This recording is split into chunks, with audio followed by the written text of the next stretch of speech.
यार, मैं उससे प्यार करता हूँ, राजू बोला। उसकी आवाज में गहरी भावना थी। उसके दोस्त चाय की टपरी पर उसके आसपास जमा एक दूसरे को देखकर मुस्कुरा दिए। ये सब वो पहले भी सुन चुके थे, राजू का खूबसूरत सीमा के लिए प्यार का इजहार। लेकिन इस बार कुछ अलग था। राजू सिर्फ सपने नहीं देख रहा था, उसके पास एक प्लान था। उसके पापा कभी नहीं मानेंगे, राजू ने आगे कहा।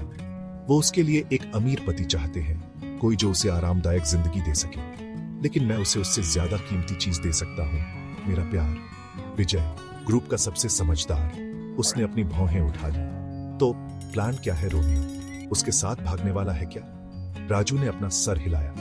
नहीं, मैं उसकी ऐसी बेइज्जती नहीं करूंगा। मैं उसके पापा को किडनैप करूंगा। चाय के कप खनक गए, जैसे उसके दोस्त उसे अविश्वास से घूर रहे थे। राजू अपने ही साहसी प्लान से उत्साहित बोला, मैं उन्हें मना लूंगा, उन्हें दिखाऊंगा कि मैं सीमा से कितना प्यार करता हूं, फिर उन्हें मानना ही पड़ेगा। प्लान बिल्कुल पागलपन था, लेकिन राजू की आंखों में एक ऐसी सच्चाई थी जिसने उसके दोस्तों को लिया। वो जानते थे कि सीमा उसके लिए कितना मायने रखती है। ठीक है, विजय ने आखिरकार कहा। उसके चेहरे पर एक धीमी मुस्कान फैल गई। चलो करते हैं। और इस तरह डूबते सूरज की रोशनी में एक बहुत ही असामान्य प्लान बना। किडनैपिंग तो आसानी से हो गई। सीमा के पापा, एक सख्त आदमी जो अपनी ही चलाते थे, उन्हें पता भी नहीं चला। एक मिनट वो अपनी दुकान से घर जा रहे थे, अगले मिनट वो एक पुरानी वैन के पीछे थे। उनके सर पर बोरी थी। जब बोरी आखिरकार हटाई गई तो उन्होंने खुद को राजू के सामने पाया, जो ठंडी रात की हवा के बावजूद पसीने से तरबतर था।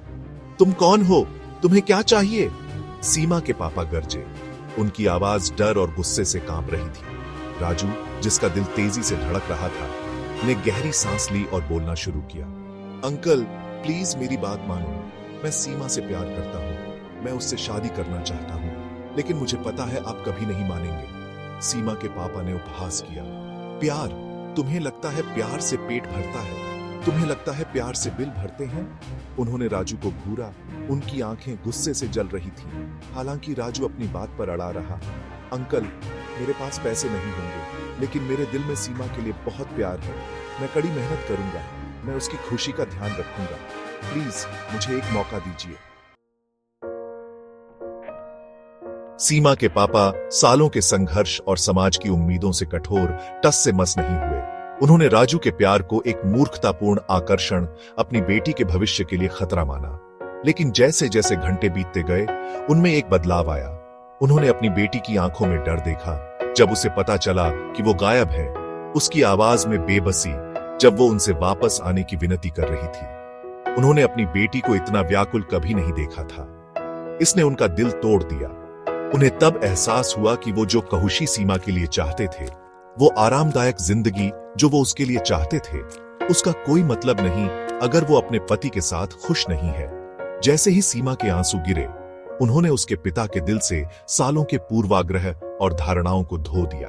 उन्होंने पहली बार अपनी बेटी और इस युवक के बीच प्यार की गहराई को साफ तौर पर देखा, जिसने उसके लिए सब कुछ दांव पर लगा दिया था।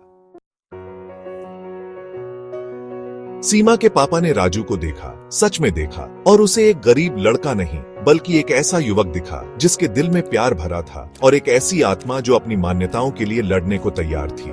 ठीक है, उन्होंने आखिरकार कहा। उनकी आवाज भावुकता से भरी हुई थी। मैं शादी के लिए मान गया।